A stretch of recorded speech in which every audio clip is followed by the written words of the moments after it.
Merci. Nous sommes là pour vous servir ce matin. Chers téléspectateurs, bonjour et bienvenue. Alors, comme vous le savez bien, aujourd'hui, nous allons passer du coup à la présentation de nos invités parce qu'on a du mal à vous faire la lecture de journaux parus ce matin. Nous ne sommes pas entrés en possession de ces derniers, mais quand même, on va évoluer en plateau. Nous avons Jules Pitra Mukendi, il est spécialiste en marketing politique, à l'habitude de cette émission, qui a répondu positivement à notre invitation ce matin. Bonjour et bienvenue. Bonjour, cher Chris. Bonjour à mon co-débatteur de ce matin que je rencontre pour la première fois. Fiston Kazadi. Monsieur Fiston Kazadi. Merci beaucoup. J'espère qu'on va passer du bon moment, du moment pédagogique pour essayer, comme d'habitude, dans notre apostolat, de faire comprendre aux nombreux téléspectateurs de cette chaîne qui, de plus en plus, a pris de l'envol, quels sont les méandres, le contour de tout ce qui se passe en politique dans notre pays. Merci beaucoup. Mais ce matin, Chris, vous comprendrez, ce sont les grandes vacances. Les enfants m'ont dit, c'est pour la première fois qu'on va vous suivre. Un petit banga pour nous. À chaque fois, vous voyez, les enfants ne vous suivent pas? Non, ils sont souvent à l'école. Ah, ok. Voilà. Mais vous aimez aussi les Libanga, je vous connais bien. Très bien. Divin Mukendi, Myrio Kassongo, David Kassongo, Victor Kassando, là, ce matin. Bonjour à vous, je suis quelque part. On est les ensemble. Enfants? Oui. Les enfants, on vous salue. Allez, très bien. Salut. Hein. De l'autre côté, nous avons Fiston Kazadi, il est confrère, journaliste et politologue des formations. Bonjour. Bonjour, cher Chris. Bonjour aussi à mon co-débatteur.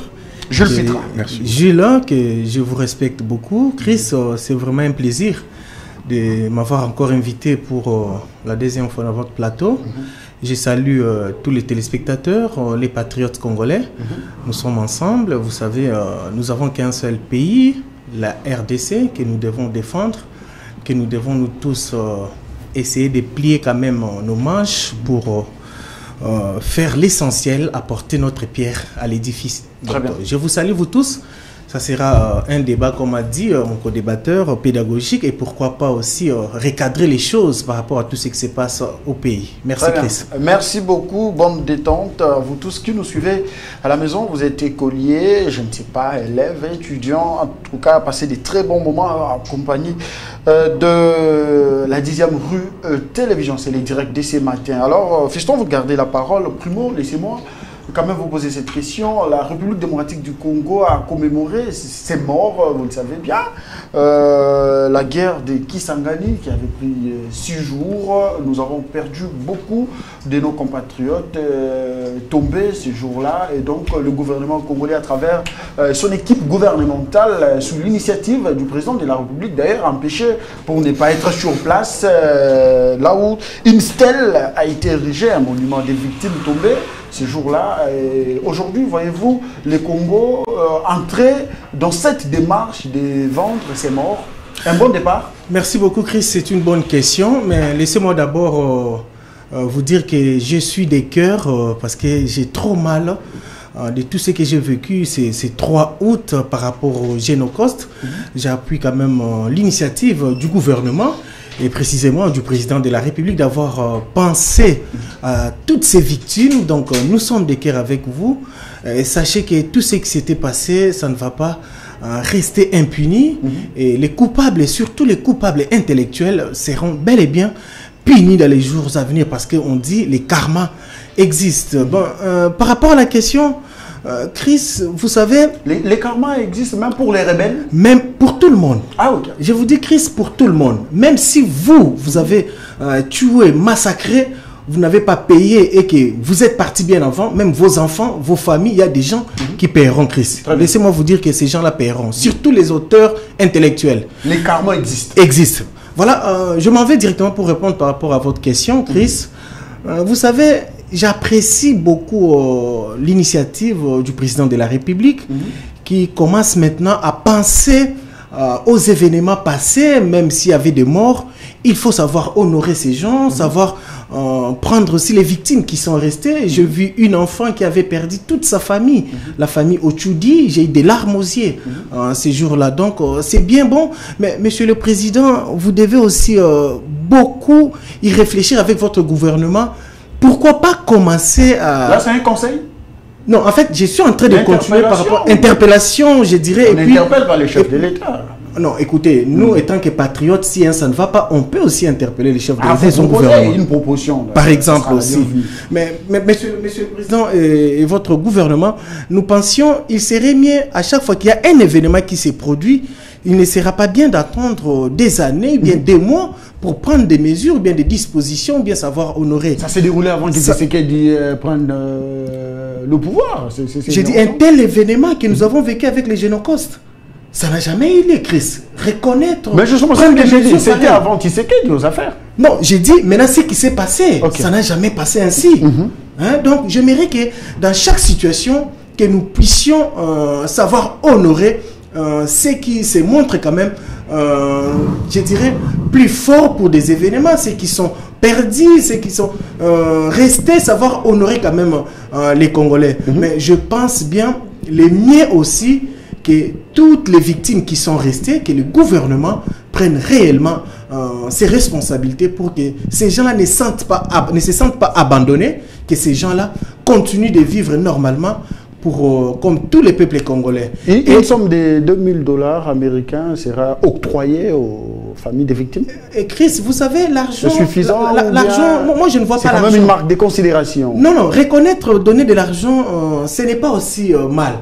Mais prendre ces gens en charge pendant toute leur vie, montrer-leur qu'ils sont capables de faire quelque chose, leur donner ceux qui sont en mesure de travailler, les travaillent, ceux qui ne sont pas en mesure de travailler, et leur mettre dans des centres de formation, les envoyer à l'école. Donc c'est-à-dire qu'il faut que le gouvernement occuper ces milliers. Exactement, à tous les niveaux, les enfants.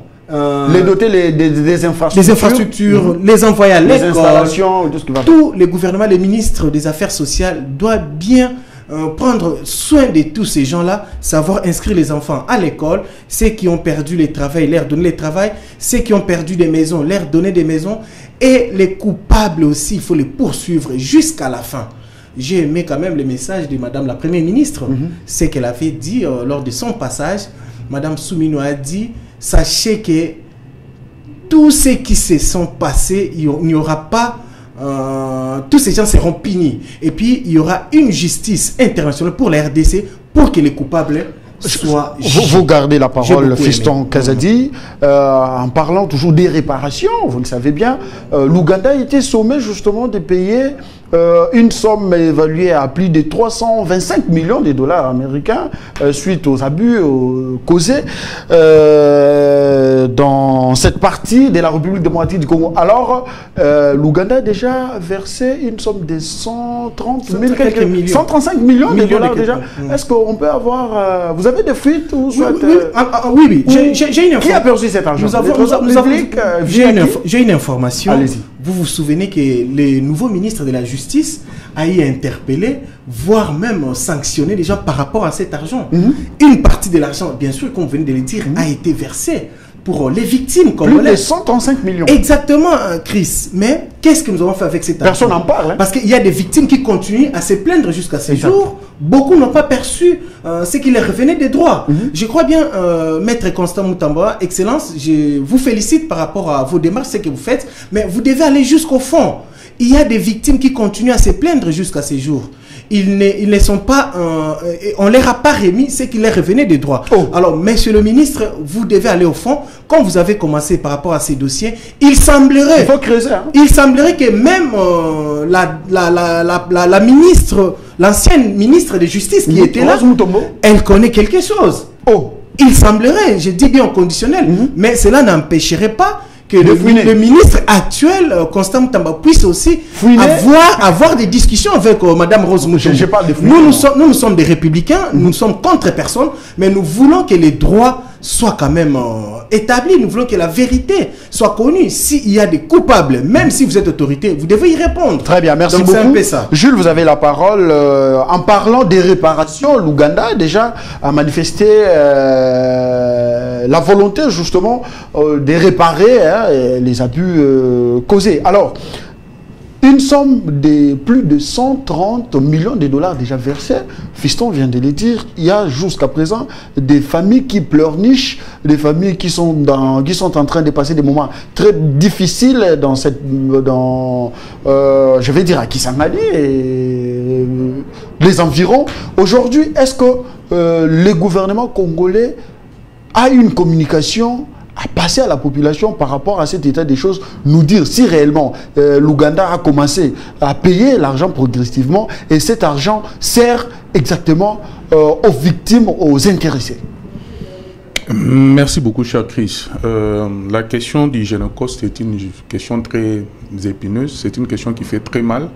Je crois qu'il faudra ôter de cette question toutes les humeurs, hein, la passion, essayer d'étudier ça très froidement parce que ce sont des vies humaines, ce sont des gens qui ont perdu de leur, ce sont des gens qui sont aujourd'hui extropiés, ce sont des gens qui traversent des moments difficiles. Et il faut voir, cela a eu lieu quelle année? Et c'est aujourd'hui, plus de 20 ans après, que l'on est en train de chercher maintenant à soulager ces gens. Je crois qu'il faudra prendre la question avec beaucoup de pincettes. Mais cela n'ôte pas notre capacité à nous de pouvoir, je vais dire, lire entre les lignes et comprendre ce qui se passe dans la gestion et réfléchir. Donc d'une part, il faudra présenter toute notre compassion à ces gens-là qui sont aujourd'hui éplorés, qui ont connu des difficultés, qui ont perdu des membres de famille. D'autre part, je crois que le pays aujourd'hui est dans tout son droit de demander, comment je vais dire, un tribunal international pour ce problème-là.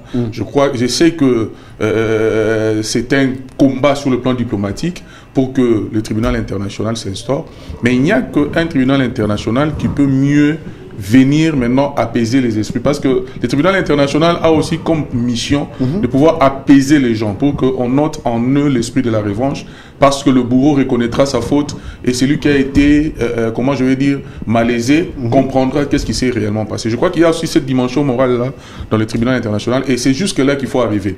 Une chose, il faut dire qu'il y a des paiements, mais ces paiements là, s'il ne se passe pas devant un jugement, je crois que c'est encore un peu difficile. D'autre part, je crois que l'État, ici, est en train de hisser ce qu'on appelle la considération de ceux qui ont traversé des moments difficiles. Est en train de travailler, l'État travaille l'âme nationale. Ça, c'est une chose. Il vous souviendra que sous d'autres gouvernements dans ce pays, il ne fallait pas hisser nos héros, il ne fallait pas parler de nos morts, il ne fallait pas créer ce qu'on appelle l'âme nationale. Il n'y avait pas d'initiative. Il n'y avait pas d'initiative comme ça, parce qu'il fallait oublier tout de suite ce qui s'est passé. Non, ne dites pas ça. C'est ce que je déplore. C'était fait exprès. Il ne fallait pas travailler une âme. Il ne fallait pas hisser les héros. Alors que dans une population, on a besoin de l'exemplarité, de modèles, des gens qui se sont battus pour un pays. On les hisse, comme ça travaille l'âme et les générations qui viennent savent que désormais il faut se battre pour le pays. Et ça, hier, il fallait effacer, il ne fallait pas en parler. Mais aujourd'hui, on en parle. Nous disons bravo au chef de l'État parce que nous pensons que la volonté politique commence par lui. Mais après, à lui de mettre beaucoup plus de moyens, aussi humains, matériels que financiers, pour que le travail qui a commencé aille jusqu'au bout. Je salue ici la perspicacité que je vois dans le ministre de la Justice. J'espère seulement pour lui que c'est un grand chantier. J'espère seulement pour lui. Chaque jour, sur toutes les chaînes où nous passons, nous lui jetons toutes nos félicitations. Nous le poussons à beaucoup travailler parce que nous pensons que seule la justice élève un État. Et donc, il a un grand travail, qu'il ne baisse pas les bras parce qu'en face de lui, comment je vais dire, les dribbleurs ne se laisseront pas faire, ils vont chercher des problèmes contre lui, mais qu'ils tiennent bon le coup. Accuser les gens. Qu'ils tiennent bon le coup, je crois qu'il pourra y parvenir. Donc moi je crois que cette dimension-là, de pouvoir retravailler l'âme nationale, pour moi, je salue ça et je veux que ceux qui ont en tout cas une parcelle de pouvoir dans ce domaine-là se mettre au fond pour qu'on aille jusqu'au bout. Jusqu'aujourd'hui, vous savez que dans notre pays, il y a toujours beaucoup trop de coups bas. Je n'appellerai pas ça coups bas. De détournements et autres. Il y a des histoires de listes comme ça. Quand c'est un événement vieux, il faut retracer les gens, il faut tous le connaître. Il y a des gens qui peuvent ajouter des personnes fictives. Ajouter des personnes fictives là-dedans. Et puis après, ça devient... Donc moi je crois que ça fait une santé financière. Voilà, il faudra ouvrir l'œil. Parce qu'il y a des gens qui sont devenus, qui n'ont plus de cœur, en fait. qui sont prêts vraiment, comme je disais l'autre fois, à trahir, à tuer les autres. Déjà, nous parlons réparation. 325 millions de dollars, beaucoup d'argent, oui, mais cela ne vaut pas la vie humaine. Mais seulement, pourquoi ne pas orienter cet argent pour justement doter de nos compatriotes des infrastructures, Fiston l'a dit tantôt, construire des très bonnes écoles, des formations surtout, des hôpitaux dans ces coins de la capitale, les équiper pour que ces derniers puissent vivre dans la quiétude et surtout rassurer la sécurité. Tout à fait, tout à fait. Je crois que l'État a comme, comment je vais dire, prérogative que d'assurer la sécurité de ses citoyens, non pas seulement ceux de l'Est, même ceux d'ici. Donc l'État a cette responsabilité-là. Mais moi je crois qu'aujourd'hui, les événements ayant eu lieu depuis plus de 20 ans, aujourd'hui il se trouve certainement un petit souci quant au fait qu'il faut retracer tous ces gens-là et les mettre dans une même condition. Ça sera difficile? Je crois que non, ça peut être difficile mais pas impossible. Okay. Mais je crois que s'il y a un travail de fond qui est fait, j'ai vu que le ministre s'est mis même à commencer comment je vais dire, à punir ou à interpeller ceux qui avaient la responsabilité de la redistribution de ces fonds, à sanctionner même. Ça, il a commencé à sanctionner. Tout à fait. Ouais. Mais toujours dans les cadres des réparations, il y a certains auteurs de ces drames qui sont actuellement aux affaires.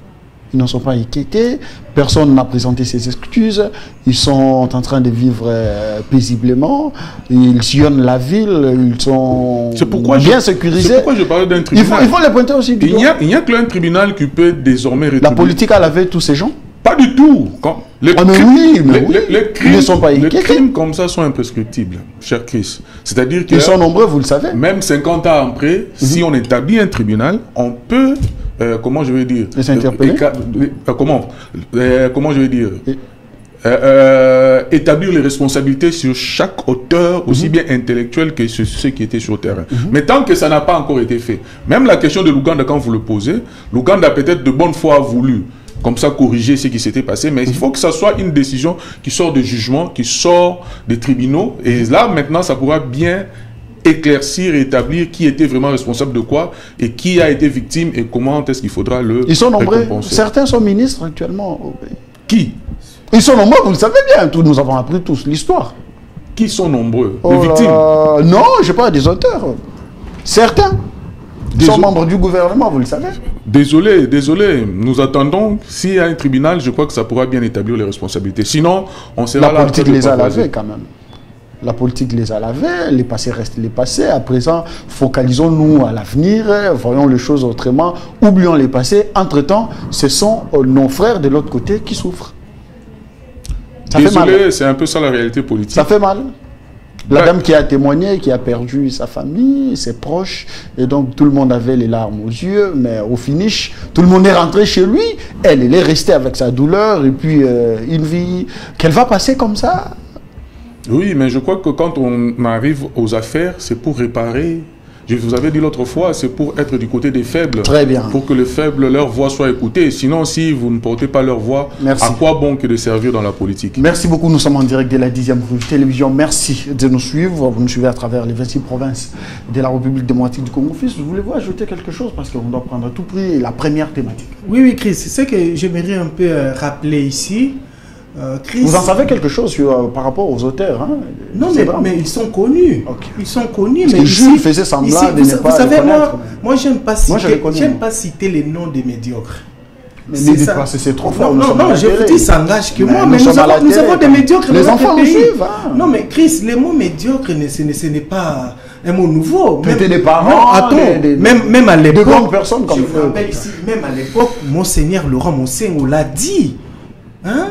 Pourquoi pas moi? Moi qui est un républicain, quand je sens qu'il y a quelque chose qui ne va pas, il y a mon peuple qui est tué, violé, agressé, avec des comportements, je dirais, amers. Chris, laissez-moi vous dire, ces auteurs sont connus. Et il y aura un moment, comme a dit Madame la Première ministre, il y aura une justice internationale que ces auteurs-là vont répondre. Si ils seront déjà partis, je vous dis, les karmas existent, leurs enfants, petits-enfants paieront. La communauté internationale n'a dit mot par rapport... Ici je parle d'abord pour les auteurs congolais.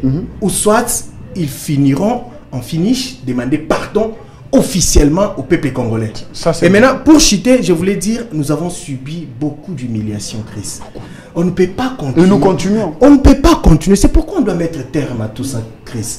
L'exploitation des femmes dans cette partie, dans l'Est de la République, on doit mettre fin. Alors c'est pourquoi les peuples congolais, vous devez être trop exigeants cette fois-ci. Cette fois-ci, vous devez vous lever. Exigeant vers qui? Vous savez, c'est la lutte. Laissez-moi...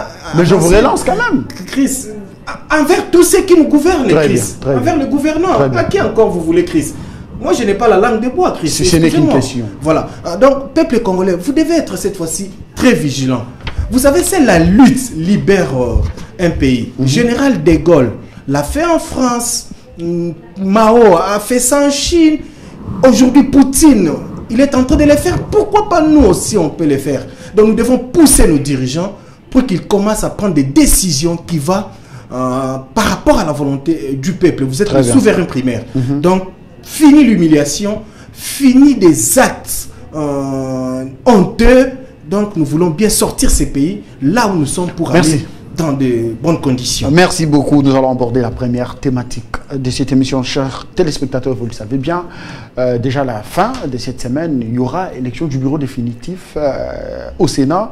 Nous allons à tout prix connaître qui sera le prochain président de cette chambre des sages en République démocratique du Congo. Alors, vous avez la parole, Jules Pitra. Les calendriers déjà publiés par le Sénat. Aujourd'hui, il y a les partis politiques, regroupements et tout ce qui va avec, qui affûtent déjà leurs armes, justement pour aller à cette élection aux différents postes et à la présidence et tout ce qui va avec. Quelle lecture faites-vous d'abord par rapport à cette élection, combien, 7 mois après l'élection présidentielle? Merci bien, cher Chris. Nous avons tous suivi sur la place publique, c'est qu'on a informé au sujet de notre chambre haute, la chambre de sages, comme on l'appelle. Le temps, je crois qu'il est un peu relatif par rapport au fait que les élections se sont passées en décembre. Mais vous savez que pour les sénatoriales, ce sont les députés provinciaux qui votent les sénateurs. Et donc, ils sont obligés de le faire un peu plus tardivement. Et ce qui fait que ça peut un peu tirer en longueur. Mais maintenant, sur le terrain, comment est-ce que les choses se passent? Nous avons vu que beaucoup d'échéances ont été renvoyées pour des raisons qui ne nous ont pas vraiment été élucidées. Mais nous pensons que, de notre regard à nous, nous pensons que c'est parce que il y a un certain combat, il y a une certaine, comment je vais dire, une compétition qui s'est installée autour de postes de la, comment je vais dire, du perchoir et puis tout ce qui tourne autour de la gouvernance de ce Sénat. Alors moi j'aurais eu peut-être un petit conseil. Un conseil? Oui, c'est que pour nous éviter ce que nous avons vécu, on aurait peut-être pu faire comme on avait fait au niveau de l'Assemblée nationale. On fait des primaires et là-bas on pouvait sortir déjà quelqu'un qui allait être voté, choisi. Et comme ça, on saurait déjà que les tickets se présentent de la manière suivante. Parce que vous vous rendez compte, comme on n'a pas essayé... Mais les primaires, je vous relance, les primaires arrivent au moment où plusieurs candidats d'une même famille présentent leurs ambitions. Mais cette fois-ci, nous voyons que le vent s'élève un peu de partout. Et il n'y aura pas moyen d'avoir cette primaire. Plusieurs candidats d'une même famille, comment? Parce que c'est l'union sacrée qui est majoritaire. C'est ce que nous avons vécu au niveau de l'Assemblée nationale. C'était l'union sacrée qui était majoritaire, mais on avait en face Kamere, mais avec l'Assemblée nationale, il y avait quand même des poids lourds. À tout prix, il fallait quand même trancher. On avait Bati, on avait Kamere et puis le PP, que j'aime beaucoup, je les salue d'ailleurs. Mais cette fois-ci, à la Chambre haute du Parlement, il n'y a pas vraiment de poids lourds par rapport Passez-moi à cette expression. Oui, je vous comprends très bien, mais nous nous retrouvons dans une situation similaire. Vous vous rendez compte que les échéances sont renvoyées parce qu'il y a eu ces débats-là. D'une part, on parlait déjà de Sam Alokonde comme candidat de l'Union sacrée. avec une ossature qui nous avait déjà été présentée. Je ne sais pas si c'était un communiqué officiel de l'Union sacrée. D'autre part, on nous a laissé entendre que le frère du chef de l'État, Roger, pouvait aussi être président. Laissez Roger tranquille. Aujourd'hui, on nous parle d'Idrissa. Il ne faut pas lui prêter les intentions. Hein. Non, je suis en train de dire ce qui se passe, ce que nous vivons, ce que nous avons tous lu. D'autre part, il y a M. Idrissa Mangala, l'ancien gouverneur de Maniema, qui est aussi un candidat potentiel. Encore qu'il faut savoir que dans cette question, dans notre pays, les bonnes pratiques ont toujours voulu qu'il y ait le respect d'une certaine géopolitique dans la rétribution de postes dans notre pays. Si nous avons un président du centre, la première ministre qui est de l'ouest, le président de l'Assemblée nationale, M. Kamere. Il faut tenir compte de la géopolitique. Aujourd'hui, c'est le Katanga, le Maniema, l'Équateur qui sont presque en train de se dire que nous aussi, nous n'avons pas eu de représentants. Donc, je crois que devant ces genres de combats-là, ces genres d'échéances-là, je vais dire, d'une certaine concurrence qui a été instaurée dans un même groupe, je crois que la sagesse aurait voulu qu'on fasse encore le primaire. Si on avait encore essayé de su faire le primaire, ça nous aurait sorti de beaucoup des intentions, de prétentions qu'il y a aujourd'hui. Mais malheureusement, vous vous souviendrez que les primaires de la fois passée ont été faites autour du chef de l'UDPS, qui est des partis majoritaires. Aujourd'hui, vous avez vu qu'il y a eu beaucoup d'embrouilles autour du parti UDPS au niveau de son secrétariat général ou de sa présidence. C'est les affaires internes. Ce sont les affaires internes, mais qui, pour moi, ont des répercussions sur la gestion de l'Union sacrée. Et aujourd'hui, on se retrouve là où on se retrouve. C'est ma lecture, ça n'engage personne. Et si seulement là-bas, c'était un peu plus apaisé, je crois qu'on aurait pensé aussi aux primaires au niveau du Sénat et ça nous aurait sorti de cette situation. Donc, maintenant, on va voir qui est le plus fort, mais nous savons que c'est l'UDPS qui est le parti majoritaire au niveau du Sénat. Mais ça ne saute pas tout de suite aux yeux pour croire que c'est le candidat de l'UDPS qui va passer. Surtout que quand on parle de M. Mangala qui est de l'UDPS, Idrissa Mangala, mais il y a aussi M. Moukamba, le président Jonas Moukamba, les vieux, le doyen qui a aussi déposé sa candidature, alors qu'il est aussi de regroupement proche de l'IDPS. Et on entend parler aussi que... L'élu de l'Équateur. Il est élu de l'Équateur, mais il est dans un groupement, les amis mosaïque de l'IDPS ou comme ça. Donc vous voyez que, en fait, de toutes les façons, nous qui sommes dans le marketing politique, nous savons que c'est des bonnes guerres. C'est des bonnes guerres que les gens fassent sortir leurs prétentions. Mais maintenant, ça sent mauvais quand on commence à vivre que ça devient... Ça sent mauvais. Ça sent mauvais quand ça devient très, je veux dire, très rude, très sanguin entre les différents candidats. Et là, ça devient, ça ne sent plus bien, ça ne sent plus bon. On aurait peut-être facilité les choses d'une certaine manière. On n'aurait pas permis à d'autres pour éviter qu'on en arrive là. À l'opposition par exemple, ou à la population de vivre un spectacle encore désolant, parce que le temps, on a déjà passé beaucoup de temps autour de ça. Donc nous on dit, je souhaite donc courage à tous les candidats. Non, pas maintenant. Non, ils sont candidats, ils gardez d'abord votre souhait, gardez votre souhait, pas maintenant. Allez, on va prendre ceci. Afani Idrissa Mangala, officiellement investi candidat de l'UDPS au poste du président du Sénat. C'est la volonté ferme exprimée par tous les sénateurs de l'UDPS et Mosaïque au bout d'une réunion spéciale sous la direction du secrétaire général et président intérimaire de cette grande formation politique, Augustin Kabouya, dans la nuit du 5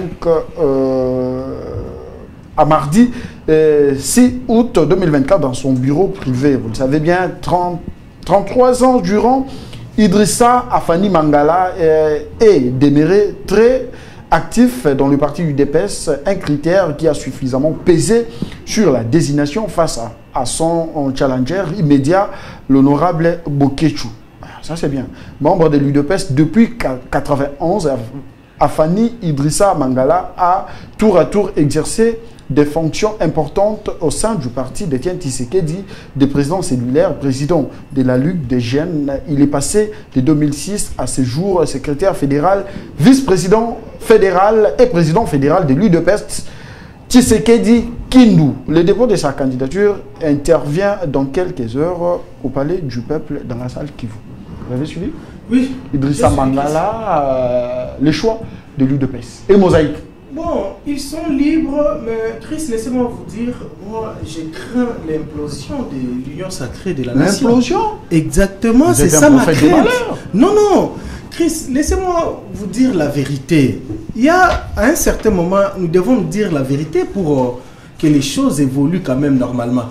Parce que nous sommes en train de constater qu'il y a un peu de l'hypocrisie dans la famille politique du chef de l'État. Chris, l'ancien Premier ministre, là je parle bien de Sama Lukonde. Samachou. On l'appelle maintenant Samachou. Toi tu connais pas? Non, non, je connais pas. On l'aime bien, Samachou. Moi je suis un Bantou, j'aime pas vos histoires là, comme disent mes petits frères, Kilelo, j'aime pas. En fait, Sama Lukonde, il était Premier ministre. Il est candidat au poste du président du Sénat. Chris, mais si nous voulons revenir un peu en arrière, quel est le bilan de Sama Lukonde comme Premier ministre? Je suis en train de réfléchir un peu avec un questionnement. Quel est le bilan de Sama Lukonde comme Premier ministre? Moi, je vous dirais que dans ce gouvernement, qu'on nous avait menti, trompé, des warriors, j'avais vu que 2 ou 3 personnes qui ont quand même essayé de bien travailler. Je l'ai dit à chaque fois, je le disais. À part le ministre même actuel de la fonction publique, à part le ministre de la communication, Patrick Mouyaya, qui a travaillé par rapport aux attentes de l'ancien gouvernement de Sama Lukonde. Et où est-ce que vous avez vu dans quel pays quelqu'un qui va quitter la primature comme Premier ministre et puis revenir pour devenir président du Sénat? Le Sénat, Jules a dit ça ici, c'est la chambre des sages.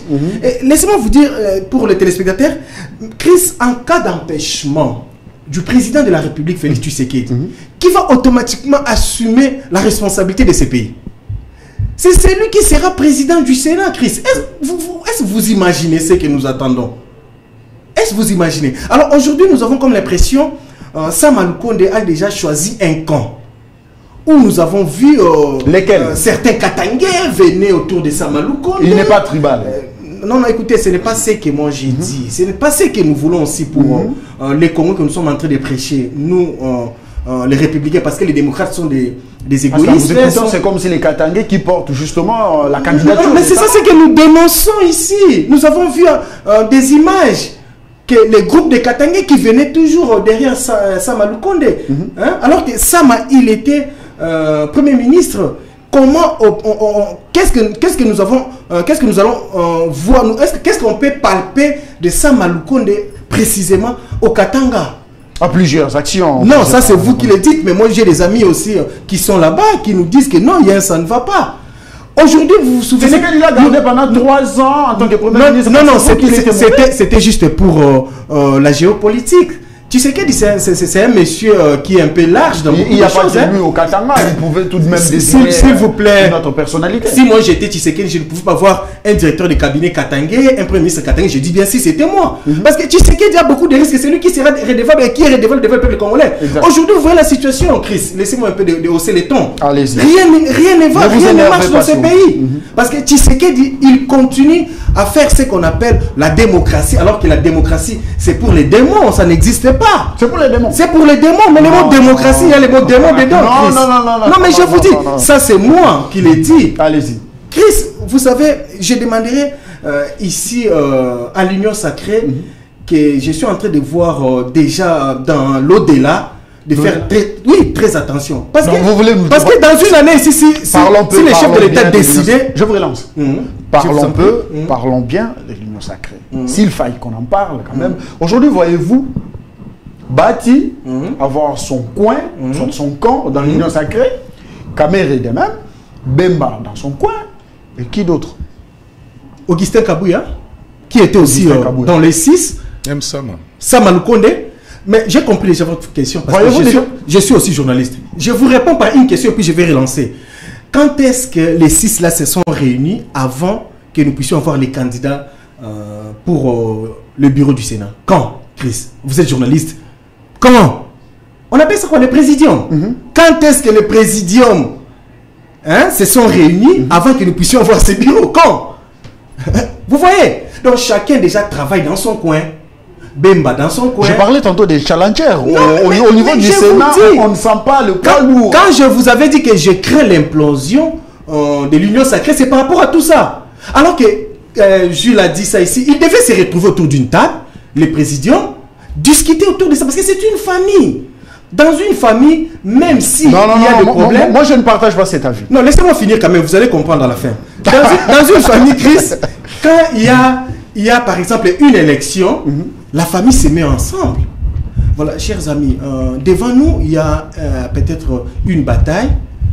Qu'est-ce que vous y pensez? Christophe, qu'est-ce que tu penses?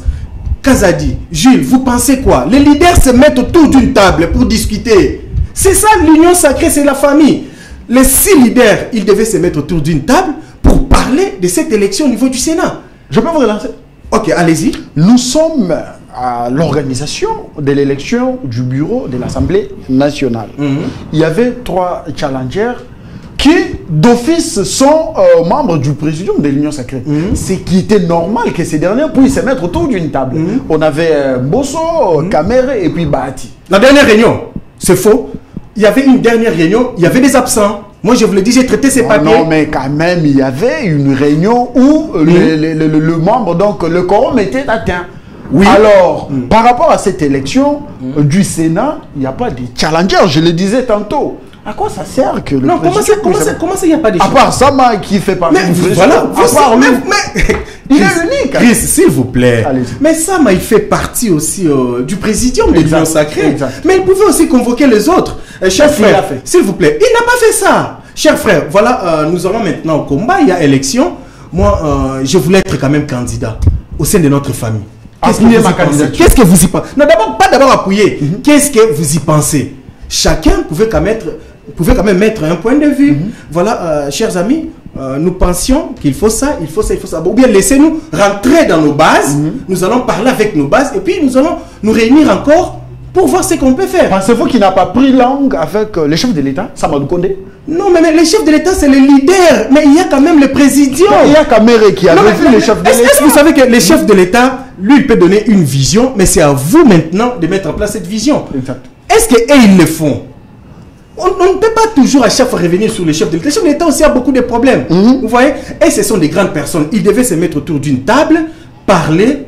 Voilà, aujourd'hui, il y a un candidat qui sort dans l'eau. Même s'il est connu, il était ancien gouverneur du Maniema. Mais quand je dis il sort de l'eau, parce que au sein, je dirais, de l'union sacrée dans le présidium, il n'y a pas eu, comment on dit, il n'y a pas eu l'unanimité pour lui. Alors qu'on doit se mettre autour d'une table et décider, voilà. La dernière question. Voilà, nous avons élection, on doit mettre tel dans tel poste et l'autre dans tel poste pour qu'il n'y ait pas des cacophonies, parce qu'aujourd'hui l'opposition se moquerait aussi de l'union sacrée. Voilà ma crainte. Vous êtes en train de voir un désordre bien organisé s'installer au sein de l'union sacrée? Mais il y a déjà un désordre, Chris. Quand vous allez déjà en ordre dispersé, il n'y a pas entre vous une cohésion, entre vous il n'y a pas une parole d'honneur, entre vous il n'y a pas sincérité. C'est ça qui nous manque aussi nous Congolais, il n'y a pas la sincérité. On se voit avec Jules, on se dit bonjour, on est dans une famille, mais quand Jules sort pour aller commettre un crime, il rentre, quand on vient l'arrêter, je dis oh, je ne sais pas, il était là, vous pouvez faire ce que vous voulez de lui. C'est ça le mal. Il n'y a pas la sincérité au sein de l'union sacrée. Alors les chefs de l'État, au moment opportun, ils doivent prendre ses décisions. Ils doivent prendre des mesures fortes. Et surtout qu'aujourd'hui, vous savez ce qui arrive à Kabouya. Laissez Kabouya tranquille. Merci beaucoup. Très bien. Je lui laisse tranquille. Afani Idrissa Mangala, qui est le candidat de l'UDPS, Augustin Kabouya, qui a présidé une réunion hier, je l'ai lu tantôt. Et ce dernier est porté par l'UDPS et Mosaïque. D'office, l'homme a une porte à moitié ouverte pour occuper le perchoir. Question directe. Merci beaucoup. Si réellement les députés provinciaux ne chercheront pas à faire la santé financière. Ah. Non mais je suis clair et net. On a compris. Si le député provinciaux... Les sénateurs. Non, si les sénateurs, excusez-moi. Si les sénateurs ne vont pas chercher de se faire une santé financière par rapport à tout ce que nous tous nous savons, comment l'argent circule pendant les élections, et qu'il y a un mot d'ordre, si ce mot d'ordre est respecté, oui, il a déjà le couloir. Mais si, Chris, moi j'aime bien mes souvenirs un peu du passé. Vous vous souvenez quand il y avait élection à l'époque de Cheo Kitundu et puis Kengo a apparu et puis c'était Kengo qui avait battu quand même. Nous tous on s'attendait à ce que l'ancien... Il avait un discours percutant, il était... Le monsieur intelligent, tout ça. Mais quand l'homme du moment, Kengo, a apparu, et c'était Kengo qui était gagnant. Mais c'est par rapport à l'expérience, l'intelligence et tout ce qui va... Non, je t'ai dit c'était par rapport à tout ce que je vous ai décrit. L'argent. Alors que nous devons faire très attention parce que l'argent, déjà à ces moments, très bien. Merci beaucoup Jules, vous avez la parole. La dernière intervention avant d'aborder la deuxième thématique. Alors, voyez-vous Idrissa Mangala avoir une porte à moitié ouverte? C'est une question posée tantôt à Fils Kazadi. Voyez-vous ces derniers avoir une porte à moitié ouverte pour occuper le perchoir du Sénat justement après élection? Parce qu'il est porté par l'UDPS et Mosaïque. C'est déjà une force. Je crois que Fiston l'a très bien dit. Hein. L'a très bien dit. Aujourd'hui, l'UDPS est pratiquement la colonne vertébrale de ce Sénat. C'est le parti majoritaire. Je crois qu'ils ont le plus grand nombre de sénateurs. Et ce qui s'est fait dans l'UDPS donne déjà un pas vers la réussite. Parce que c'est vraiment ça la décision qui a été prise. Mais nous restons regardants. Parce que nous ne sommes pas dans l'église où on dit Alléluia, Amen. Donc ce n'est pas une volonté qui va se faire. Donc vous dites qu'il y aura un mot d'ordre, mais nous avons ici ce que nous pourrons appeler une jurisprudence. C'est-à-dire que le cas de Cheo Kitundu et de Kengo. L'expérience nous a rendu sages. Tout à fait, tout à fait, tout à fait. Donc il faut attendre après les élections pour confirmer que le mot d'ordre a été respecté. Mais sinon, sur le terrain, nous pensons que celui-là va déjà avec beaucoup plus de faveur sur le terrain. Mais maintenant, il faut attendre la fin pour voir ce que ça va donner. Mais maintenant, ceci, comme j'étais en train de le décrire tantôt, ça dénote déjà une certaine fissure au niveau de l'union sacrée. Et tout ça, je vais dire un peu, c'est à cause des dénominateurs communs qui a failli, l'UDPS, qui était au fait dans l'union sacrée, qui s'est fragilisé lui-même, qui a donné l'impression de se fragiliser lui-même. On va savoir demain si cette impression c'était un accident ou une volonté, parce qu'en politique il faut savoir tout bien lire. On peut créer un désordre pour faciliter quelque chose et donc tout ça il faut bien lire demain, parce qu'il faut savoir, n'oubliez jamais que le président du Sénat, c'est un peu déjà la course vers le dauphinat. Demain, si le président n'est pas là, c'est lui, ou encore que demain, il peut devenir le dauphin. Et donc, tous ces calculs-là, il faut savoir mettre ça dans une même moule et étudier ça froidement et comprendre ce qui se passe. Donc, peut-être qu'on s'est dit, présenter directement Sama comme un potentiel dauphin de demain, il faut chercher à lui couper l'herbe sous les pieds. Et tout ça, ce sont des calculs qui se font, et donc il faut toujours rassembler ces choses et savoir faire des projections. Vous avez fini? Bon, allez, regardez la caméra. Dites à Augustin Kabouya que vous l'aimez beaucoup, vous l'appréciez. Allez, on va voir la deuxième thématique. Dites à Augustin Kabouya que vous l'appréciez. Je ne suis pas obligé. Très bien, on va voir la deuxième thématique. C'est un fan d'Augustin Kabouya. Non, ne dites pas ça. Non, ne dites pas ça. Parce que vous m'avez même interdit de parler de Kabouya. Non, je suis tu. Vous comprenez. Non, c'était juste pour arracher votre sourire également aussi des téléspectateurs. Merci, on va aborder la deuxième thématique. Et donc, la mise en place du gouvernement provincial, Daniel Bumba, avec un programme séduisant. Ces derniers comptent mobiliser 11 milliards de dollars uniquement pour Kinshasa. Ce qui m'étique, c'est que Kabila, pendant un bon nombre d'années à la tête du pays, n'a jamais mobilisé cette somme pour la République démocratique du Congo. Mais Bumba arrive avec l'audace, l'ambition de mobiliser 11 milliards pour uniquement la ville de Kinshasa. Voyons-nous Kinshasa, Kobonga, Dixit son programme? Bon, comparaison n'est pas raison d'abord, Chris. Je crois que au tempora, au Maurice, autre temps entre mers, le temps de l'époque de Kabila est déjà dépassé. Avec Kabila, nous avons vu que le pays souffrait pour rassembler 5 milliards. Nous avons vu qu'aujourd'hui, on peut aller jusqu'à 15, 20. Et ceci pas sans raison. Nous savons qu'est-ce que nous disait toujours le professeur Luzolo Bambi. Il disait qu'il y avait de l'argent qui circulait dans le pays, mais sur lequel il n'y avait pas moyen de mettre la main dessus. Et donc ça, c'était notre débat. Et donc, aujourd'hui, Bumba arrive, les intentions sont bonnes, mais son départ, pour moi, donne l'impression d'un raté. Et donc, ce qui s'est ce qui commence mal. Oui, ce qui commence mal. Comment ça, expliquez-vous? Il a eu du mal. Vous avez vu que Bumba a été presque recadré par le ministre de l'Intérieur, ensemble avec son collègue de Kiaboula.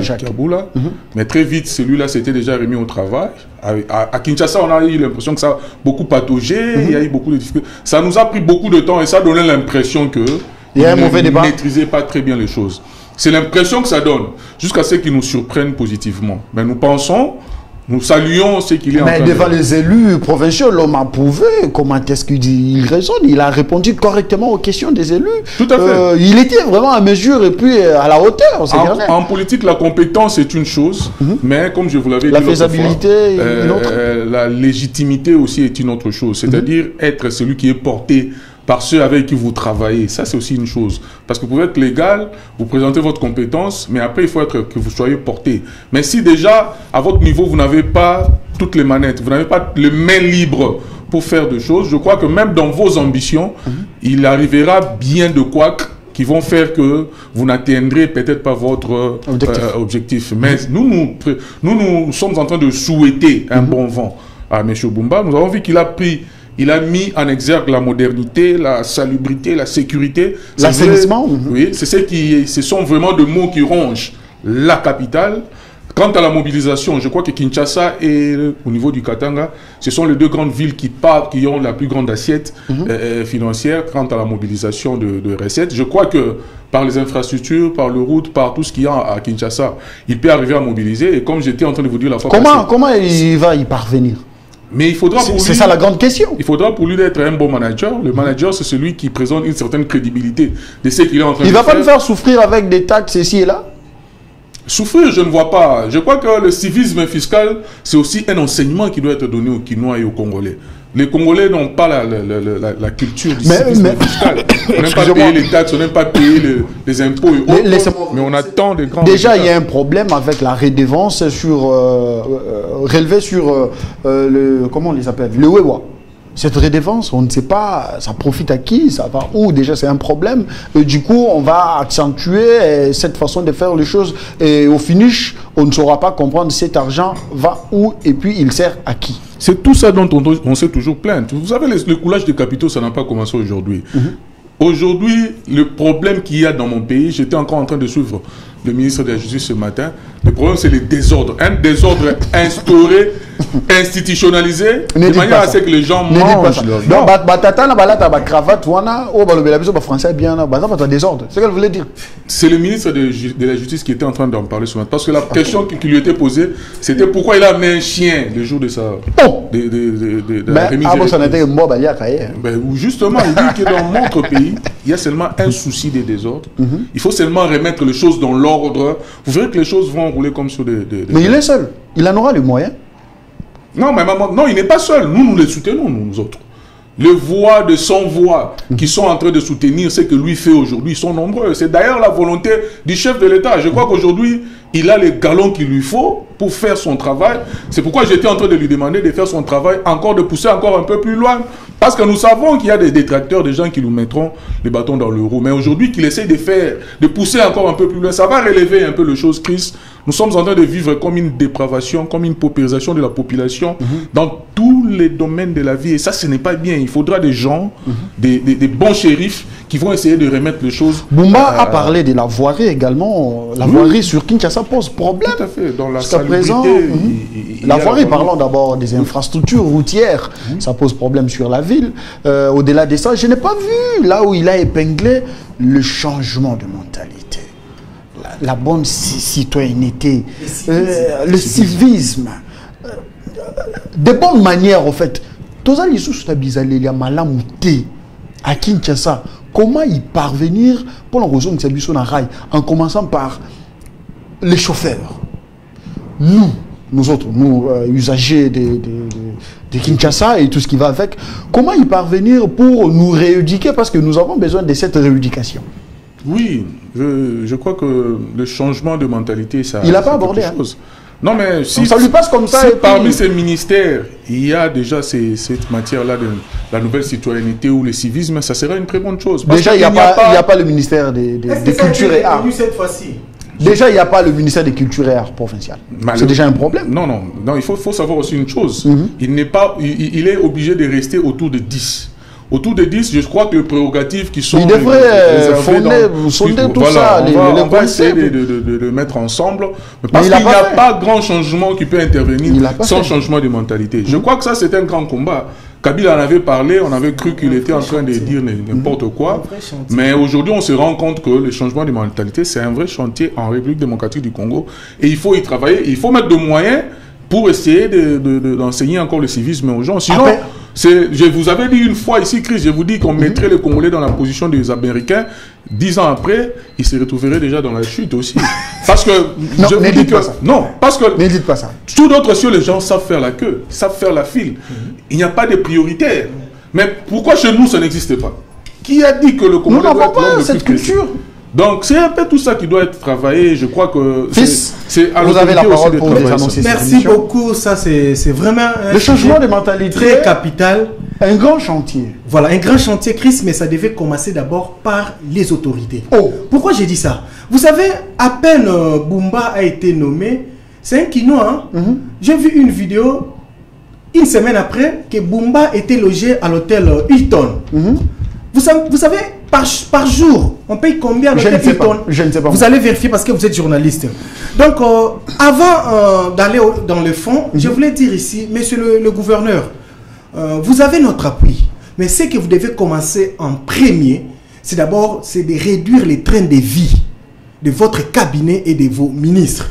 Si vous commencez par faire ça, avec le peu de taxes que les Quinois payent, je crois bien que vous allez vous en sortir. Au niveau du gouvernement central, ils n'ont rien fait. C'est lui au niveau provincial. Non, mais écoutez, l'exemple parfois peut aussi commencer en bas. Ça peut aussi, parce que quand déjà le nez de la famille n'arrive pas, et que le cadet, il a dit non, moi je vois que ça ne va pas, moi je vais essayer. Bumba peut essayer. Vous êtes libre, pensez. Oui, Bumba peut essayer.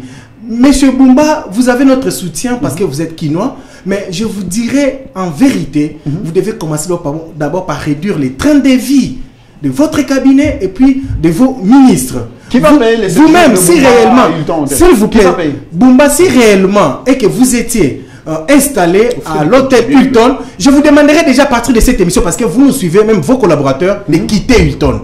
Monsieur Bumba, vous devez quitter Hilton. Qui va payer les séjours? Parce que je dis si c'est réellement vrai. Au frais du contribuable. Mais les frais du contribuable, Chris, mais les Quinois contribuent, payent les taxes. Mais je vous dis, vous savez, moi j'ai déjà réalisé un reportage ici, à l'époque où j'étais à Numérica, ici dans la commune de Lingwala. Après le reportage, nous revenons au bureau de madame la bourgmestre, c'était une dame à l'époque. La dame nous dira, non, cher journaliste, attendez. 30 minutes après, on a vu des gens faire entrer des sacs d'argent, des sacs. Si c'était 5 ou 6 sacs d'argent. En francs congolais. Il a envoyé son directeur de cabinet pour nous dire, non, chers amis, l'argent est là, on va vous payer ce qui vous revient des droits, parce qu'on était venu travailler. Après, il nous a dit, ah, vous aurez droit qu'à la moitié d'un sac. Allez. Parce que le reste, on va ramener ça à l'hôtel de ville. Donc c'est pour vous dire que les Quinois contribuent. Monsieur Bumba, vous avez parlé dans votre programme, parmi les axes, il y a l'axe sécurité et insalubrité. Moi, je pense que c'est 2 axes. La ville de Kinshasa, moi je suis né à Kinshasa, je vous dis, on n'a jamais connu la saleté comme ce que nous sommes en train de vivre aujourd'hui. Et même les Brazzavillois ici nous disent que nous sommes plus sales. La ville la plus sale du monde, c'est Kinshasa. Ils n'ont pas de leçons à nous donner. Essayez quand même de faire un effort, monsieur Bumba. Vous avez notre soutien. Commencez par la salubrité et la sécurité. Le reste, là, mettez ça d'abord. J'ai un mot à placer sur... réduire les trains de vie. Je pense que vous allez vous en sortir. J'ai un mot à placer, mais ça sera en lingala. Vous allez me le permettre. Monsieur le gouverneur, au moment où chauffeur, Mikolo, ceux qui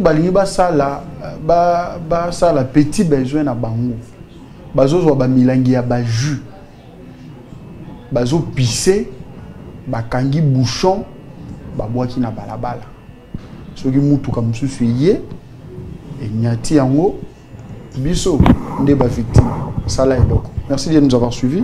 On se revoit demain pour un autre numéro et d'autres invités. Merci d'être là. Allez, à la plus tard.